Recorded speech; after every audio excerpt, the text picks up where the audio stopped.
It's the Austro-Libertarian alphabet. G is for Gresham's law. Gresham's law states that an overvalued money will drive undervalued money out of the market, or put simply, bad money drives out good. Gresham's law is a way to explain what happens when two types of money are given a fixed exchange rate by the government that doesn't match their actual value in the market. To illustrate, let's use gold and silver.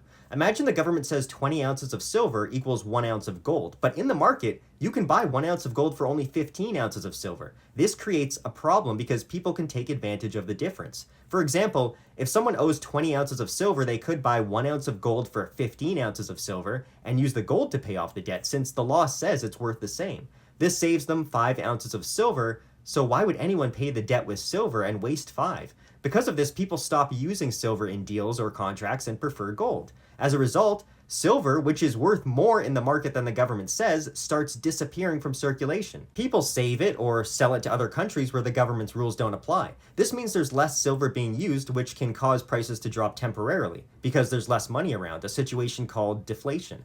Those who still use silver or have debts based on its value might struggle, as they expected to earn more when silver was more common, but now it's harder to get. Essentially, Gresham's law shows that when the government sets a price for money that doesn't match its real value, the undervalued money, like the silver in this case, gets pushed out, and the overvalued money, like gold in this case, takes over. It's a specific example of what happens when the government tries to control prices, causing shortages of one thing and overages of another. Gresham's law is crucial for understanding currency markets and explains instances of currency shortages. It's another example of government price fixing creating unintended consequences, which in turn require more authoritarian measures. In trying to control money, you very quickly end up with a horrifically complex regulatory apparatus. As Murray Rothbard wrote in What Has Government Done to Our Money?, exchange control also explains why the world is moving towards global governance, which we see with organizations like the International Monetary Fund.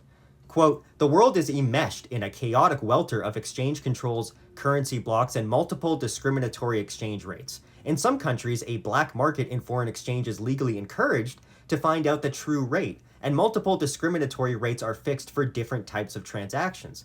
Almost all nations are on a fiat standard. Gold is no longer the world's money, it is now the government's money, used only in payments to one another." Clearly, the inflationist dream is some sort of world paper money manipulated by a world government and central bank, inflating everywhere at a common rate. The dream still lies in the dim future, yet the world has moved steadily in this direction.